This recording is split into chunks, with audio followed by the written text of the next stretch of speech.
seizing what's actually there. In the early 1920s, Fred C. Trump, then a determined 17-year-old, had no illusions about the road ahead. Queens was a land of growth, change, and opportunity, and he intended to seize it. With the borough's population swelling, tripling since his birth, Fred witnessed firsthand the complexities and challenges of rapid urban expansion. Schools were crowded, housing was scarce, and the promise of the American dream seemed both elusive and wide open at once. As millions of immigrants poured in, especially from Germany and Russia, they found in Queens a place to build new lives, a working-class neighborhood still caught between the past and the future. For Fred, whose interest in blocks and erector sets had long fueled a fascination with building, this was the moment to move from curiosity to action. He didn't waste time on idle pursuits. Instead, he worked the construction trade, hauling materials by horse-drawn wagon, learning the ropes from the ground up. This was not just a job, it was a calling, a preordained path that connected his youthful interests with the demands of a growing city. Fred's ambition wasn't born in a vacuum. His father, Frederick Trump, had navigated the rough terrain of frontier life before attempting to establish a foothold in New York's urban real estate market. But the Spanish flu in 1918 ended his career prematurely, leaving Fred's mother, Elizabeth, to pick up the pieces. Elizabeth Trump, a widow with 3 children, had an estate worth $36,000, an amount worth over $800,000 today, mostly tied up in loans to builders and some undeveloped land. Rather than retreat from adversity, Elizabeth seized the moment and forged ahead with plans to turn her inheritance into a family business. She hired contractors to build on her vacant lots and incorporated her children into the effort, though the enterprise went under the name E. Trump and Son to mask the reality that a woman and her young sons were running the operation. Fred, who was soon to become the face of the family's real estate ventures, took a hands-on approach. While many teenagers were out enjoying the fleeting pleasures of their youth, Fred enrolled in carpentry and engineering courses and threw himself into buying undeveloped land, building homes, and selling them quickly at affordable prices. Under the E. Trump and Son banner, Fred began to understand the power of timing and market forces, how to match supply with demand and how to capitalize on a growing housing market where price was as important as quality.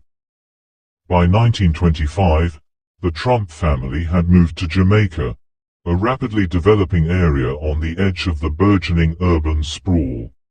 They purchased a home in a neighborhood situated between 2 distinct zones, the dense, working-class streets of Jamaica and the more affluent, aspirational suburb of Jamaica Estates. The area was the creation of real estate tycoons like Felix Isman and Michael J. Denyon, who had envisioned Jamaica Estates as an elite community, akin to New York's Tuxedo Park. With its stone gatehouses, English-style streets, and recreational facilities, Jamaica Estates was a reflection of their ambitions, but that ambition was soon dashed as the real estate market faltered and thousands of lots were auctioned off. It was a collapse, but it was also an opening. Fred Trump, understanding the potential of land acquisition, turned his focus from modest homes to something grander. He built 16 Tudor Revival homes on Wareham Road in Jamaica Estates, showcasing his growing expertise in construction and design. These homes were a far cry from the simple buildings he'd started with, offering amenities like 2-car garages and modern interiors, all priced in the range of $17,500 to $30,000, a significant leap from the low-cost homes he'd built earlier. With this step, Fred was no longer just a builder. He was becoming a businessman, marketing Jamaica Estates not just as a neighborhood, but as an exclusive community that promised both comfort and status. Then came the Great Depression. As markets collapsed and unemployment soared, many builders faltered or went bankrupt. But Fred Trump, ever resourceful, saw opportunity in the midst of calamity. In 1931, he opened Trump Markets in Woodhaven, a modest grocery business designed to meet the everyday needs of a cash-strapped public. It wasn't glamorous, but it was practical, and Fred had always understood that success in business often depended not on following the crowd, but on recognizing where the needs were greatest. Even as he ran the supermarket, Fred's focus remained on real estate. When a scandal-ridden mortgage firm, J. Lahrenkrauss Corporation, faced collapse in the early 1930s, Fred swooped in and purchased its assets, including its mortgage servicing business, forming a lasting partnership with attorney William Hyman. This was more than a mere business transaction. It was a critical strategic move that would put Fred at the center of a new era of homebuilding.